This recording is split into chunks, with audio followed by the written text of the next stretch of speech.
I'm here with a Simxperience Direct Drive servo force feedback wheel, which of course everyone is very excited about because it is essentially the first consumer price point direct drive servo wheel. That is if you've got $1.5 grand to hand, which most people don't, and I certainly don't, which is why I've stolen this one. But we've got it set up on the sim rig, and we're going to test out the Formula Abarth in Assetto Corsa.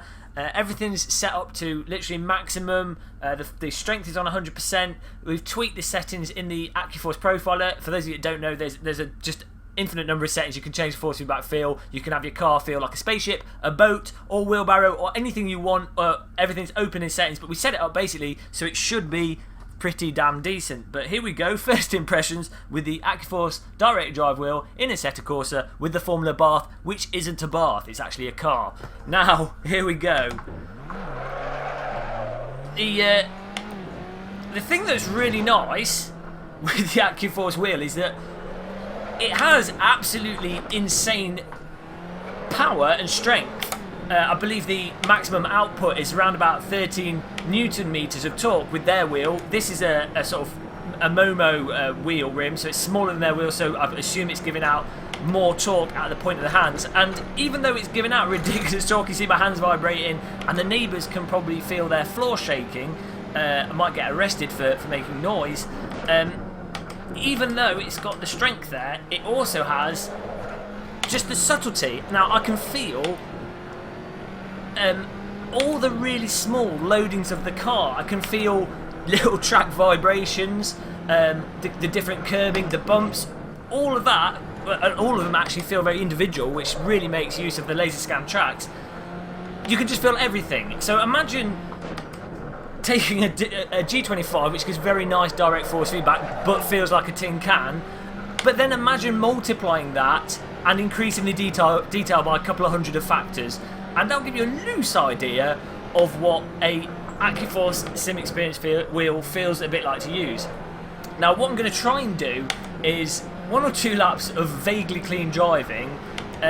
You know, the driving's not going to be that good because obviously I've never used this wheel before, and I've also set things up on a new sim rig, so it's a completely new situation. But hopefully in the space of a first impressions video, we can give a loose first impression of this wheel. And I think, as I say, everything's just far more detailed. Everything is just a lot better than what you get with a sort of T500 or a G25, which are the consumer wheels I spent time on. But the most noticeable force feedback or aspect of the force feedback in terms of practicality for sim racing and utility is you can really feel the front end grip going around a corner, going around corners, and when you start going over the grip level of the front wheels, something that's often masked with consumer force feedback wheels, you can just immediately feel it. I mean, to be honest, you can feel every aspect of the car loading. Everything's communicated so clearly. It's essentially like a cheat, really. If you've got this wheel and you're racing or driving with it, you're just getting so much more information from the game that it's an unfair advantage compared to people driving with a standard consumer wheel. Now I'll finish this lap. I'll keep driving this moderate sensible, and I'm just going to start rocketing the car around like a lunatic. It's so nice. Also, on braking, the car is driving itself. Now, another thing with consumer wheels, because they're so weak, you basically have to drive over the top of them to correct for their limitations.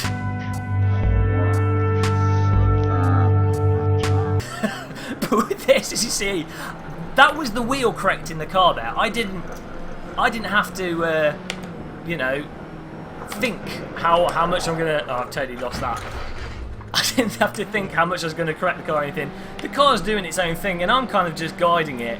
I'm essentially a passenger in a vehicle that's going to do its own thing. The steering wheel is going to line up to what the wheel in the game are doing. So you actually feel like you're driving something. Whereas with a T500 or G25, as I say, the wheels that I've got most experience with, you really sort of feel you're on top of the steering.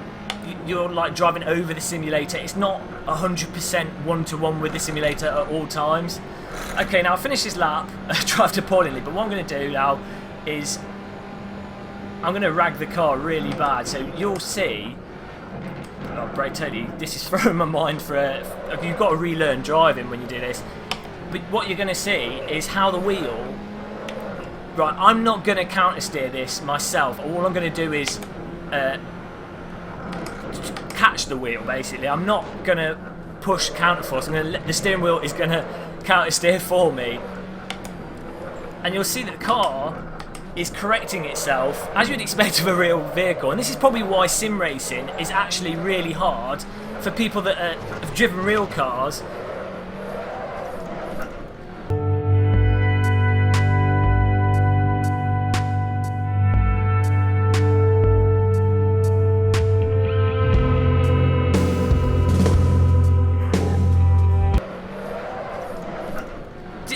That's moving my arms and my shoulders.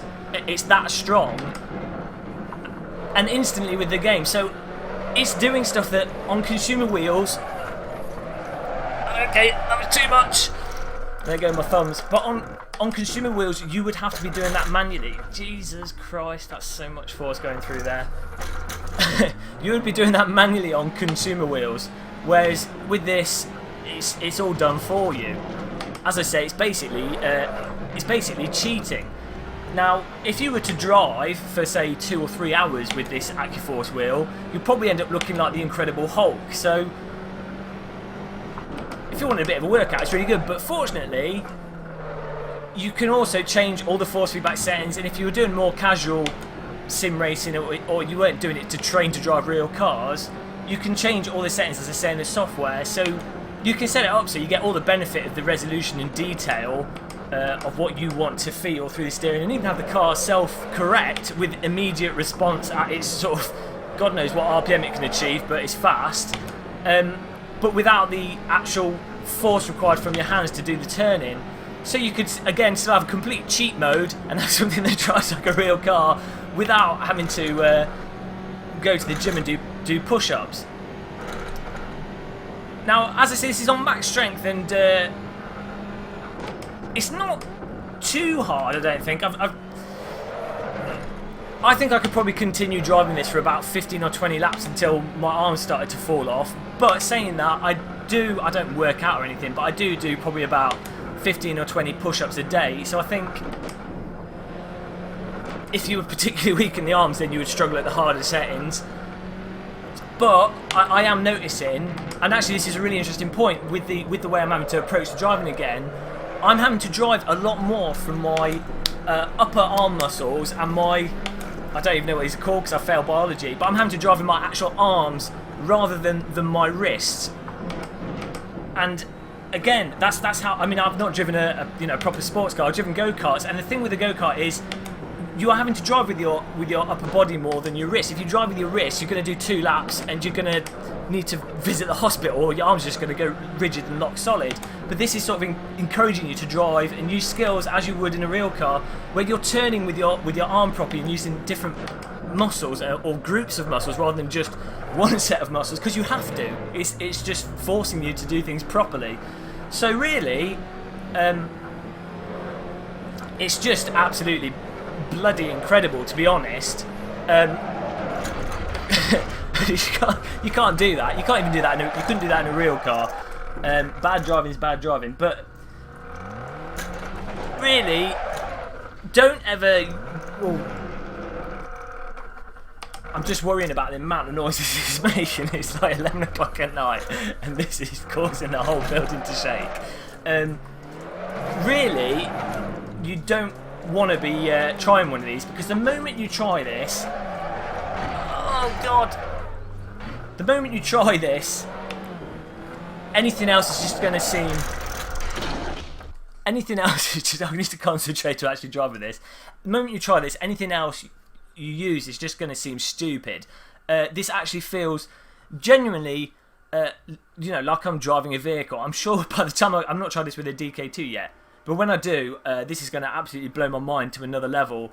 But that really is an introduction of actually driving with the Simxperience AccuForce Direct Drive servo wheel. What more can I say? I'm going to do some more videos, but thanks for watching this introductory video. Don't forget to like, subscribe, and follow us on Facebook and Twitter in the video description. Thanks for watching, and goodbye.